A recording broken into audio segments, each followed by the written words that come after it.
कईयों के मन में प्रश्न होता है ना कि दृष्टि जब देते हैं एक दूसरे को तो क्या संकल्प चलने चाहिए।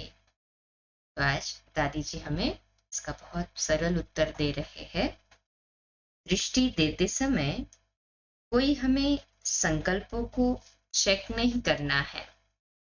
जैसे हमारे संकल्प होंगे वैसी दृष्टि बन जाएगी।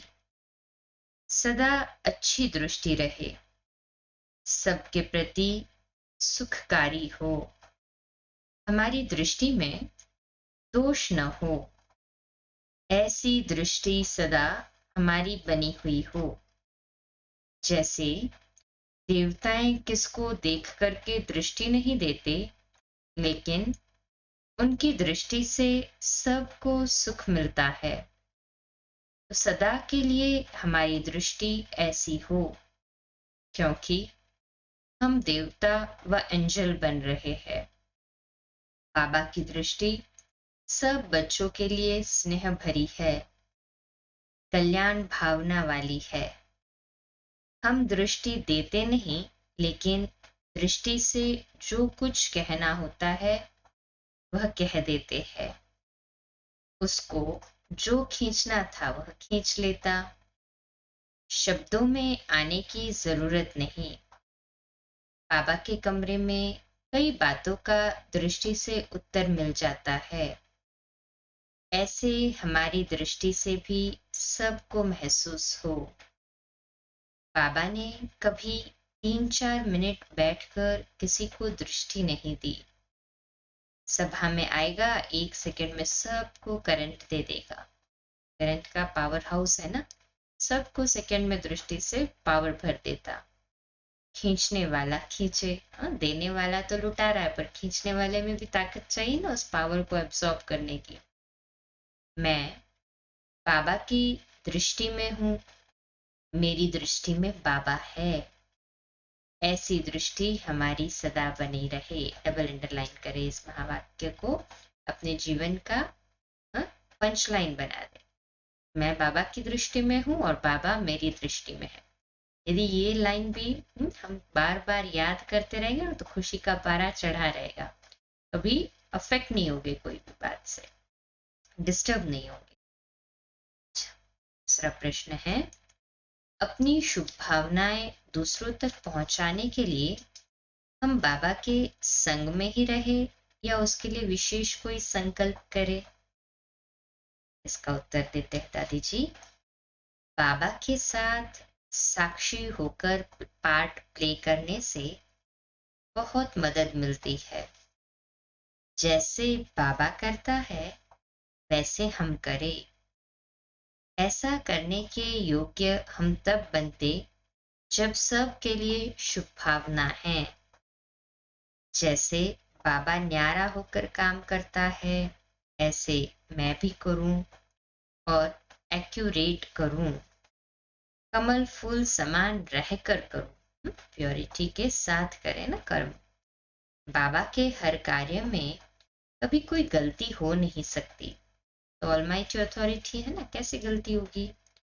बाबा के संग से हमें यह विश्वास हो गया है कि जो हो रहा है अच्छा हो रहा है, और जो होगा वह एक्यूरेट होगा, परफेक्ट होगा। शुभ भावना पहुंचाने के लिए हम कोई बैठकर ऐसे ख्यालात नहीं पैदा करें। नेचुरल बाबा के संग से ऐसी धारणा हो जाती है, मेहनत नहीं करनी पड़ती। बाबा के संग से कोई गलती नहीं होती, क्योंकि कराने वाला वह है, हम निमित्त है। निमित्त मात्र वह हमको आगे रखता है। कहाँ बाबा खुद आगे रहता, हमको पीछे करता। कहाँ खुद पीछे रहता, हमको आगे करता। यह खेल है। इसे जो पूरा समझता है वह बाबा के साथ का सदा अनुभव करता है। यादगार में भी बाण मारने वाली निमित्त कन्या थी, लेकिन जिसको बाण लगा उसको महसूस हुआ इनके पीछे कोई खड़ा है। तो बाबा जहां देखता बच्चा योग्य नहीं है तो खुद आगे चला जाता, कहाँ बच्चे को आगे कर देता। यह प्रभु की विचित्र लीला है। प्रभु की लीला वही जाने। इसको जो समझता है वह अपने अंदर ऐसी धारणा करता और बाबा को साथी बनाकर सर्व को अपनी शुभ भावनाएं पहुंचाता है ना। सभी के साथ में बाबा साथी बनकर पहुंचा रहा है ना सभी को बेहद में शुभ भावनाएं। कहें हाँ जी बाबा। वह बाबा के साथ बिना एक कदम भी चलने वाला नहीं, अकेला काम करने वाला नहीं। तो अकेले तो काम नहीं करते ना, सदा बाबा के साथ कंबाइंड है ना। हाथ ऊपर करें। तीसरा प्रश्न है, कईयों के मन में बुरा भाव होता है, बाहर से मीठी मीठी बातें करते। यदि हमने उन्हें परख लिया तो क्या यह हमारी कमजोरी है? बाहर से मीठी बातें करते और हमें पता चलता कि इनके मन में तो बुरा भाव है, क्या हमने बुराई देखी उनकी तो ये कमजोरी है? दादी जी उत्तर देते हैं, परखने का अभिमान न हो। यह अभिमान ना है कि हमने तो इसको जान लिया या परख लिया, ऐसे नहीं। मुझे तो पहले ही वाइब्रेशन आता था, मैं तो पहले ही कहता था कि यह अंदर का साफ नहीं है। ऐसे अंदर अपनी रिमार्क न दो। कोई भी आत्मा मुझे बाहर के प्रभाव से प्रभावित न कर सके, इसमें फेल न हो, इसके लिए खबरदार रहो। यह कमजोरी नहीं है, समझदारी है। जल्दी समझ लेना चाहिए इसकी दृष्टि वृत्ति कैसी है। किसी को परखना ये कमजोरी नहीं है, समझदारी है, और rather जल्दी समझ लेना चाहिए। योग का अभ्यास जितना बढ़ता जाता है तो परखने की शक्ति उतनी तीक्ष्ण होती जाती है। बाबा पतित पावन है, हम शक्तियां हैं। अगर हम अपने को जवान समझते, लड़की समझते, तो हमारे अंदर वीकनेस है, उसका फिर दूसरा फायदा लेते हैं। दूसरे लोग फिर उसका फायदा लेते। अगर मजबूत है तो दूसरे को सुधार सकते हैं। यह वीकनेस नहीं, खबरदारी है। हम मजबूत है, हम मर्यादा में है तो दूसरों को सुधार सकते। तो ये हमारी वीकनेस नहीं है, अदर कमजोरी नहीं है, पर खबरदारी है, स्ट्रेंथ है, ज्ञान की पराकाष्ठा है। इतना पक्का व्रत हो जो कोई इंसान टच करने की हिम्मत भी न रखे। हमारा व्रत इतना पक्का हो पवित्रता का, किसी में टच करने का संकल्प भी उत्पन्न न हो। हिम्मत तो बहुत दूर की बात। कितना भी दर्द हो, कुछ भी हो, बाबा आप ही मसाज करेगा, इंसान हाथ नहीं लगा सकता। हमें इंसानों की सेवा थोड़ी लेनी है। बाबा बैठा है ना, हम बाबा के लिए सेवा कर रहे हैं, बाबा को देखकर सेवा कर रहे हैं। जिम्मेवार कौन हुआ? बाबा हुआ। तो कईयों के मन में बुरे विचार होते हैं, बाहर से मीठी मीठी बातें करके आपस में एक दो के संबंध में आ जाते हैं। फिर ज्ञान और योग छूट जाता है। फिर बुद्धि योग इधर उधर लटक जाता है। तो यह कमजोरी है ना। फिर चाहो लगाव में हो, झुकाव में हो, प्रभाव में हो या टकराव में हो, बुद्धि का आकर्षण तो जा रहा है ना, बुद्धि वहां जा रही है ना। बाबा के साथ तो बुद्धि नहीं है। तो अटेंशन प्लीज। बहादुर का काम है जल्दी समझकर अपने को महावीर बना देना। तो है ना सभी ऐसे ही बहादुर और महावीर है। हाँ जी बाबा। दूसरों को भी अपनी कंपनी से महावीर बना देना। दूसरों को भी, हाँ दूसरे कमजोर है, वो अटकते तो उनको भी अपनी कंपनी से महावीर बना देना। कई बार सर्विस के बहाने से आपस में कनेक्शन में आते, बातचीत करते तो ज्ञान ध्यान चला जाता।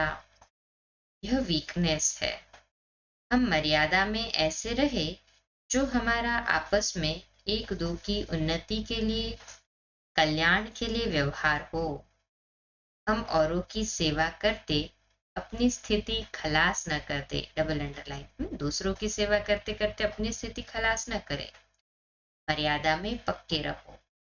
कभी आपस में बैठो तो संभल कर बैठो, इसमें सेवा है। हम सही रास्ते पर मर्यादा में रहने वाले हैं तो हमारी ड्रेस, हमारा भोजन, रहन सहन दूसरों को भी मायाजीत बनने की शक्ति देता है, स्वयं भी मायाजीत बन जाते हैं। तो ऐसे ही है ना, सभी स्वयं मायाजीत और दूसरों को भी मायाजीत की शक्ति देने वाले। हाथ ऊपर करें। अच्छा, मुबारक। 2 मिनट के लिए शक्तिशाली योग करेंगे साइलेंस में। बाबा के घर के लिए योग के प्रकंपन पहुंचाएंगे।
अच्छा, कल अमृत वेला लाइव मिलेंगे 3:30 से 4:30 योग और 4:30 से 5 मुरली, और रात्रि क्लास रोज की तरह ऐसे ही 8:45 बजे।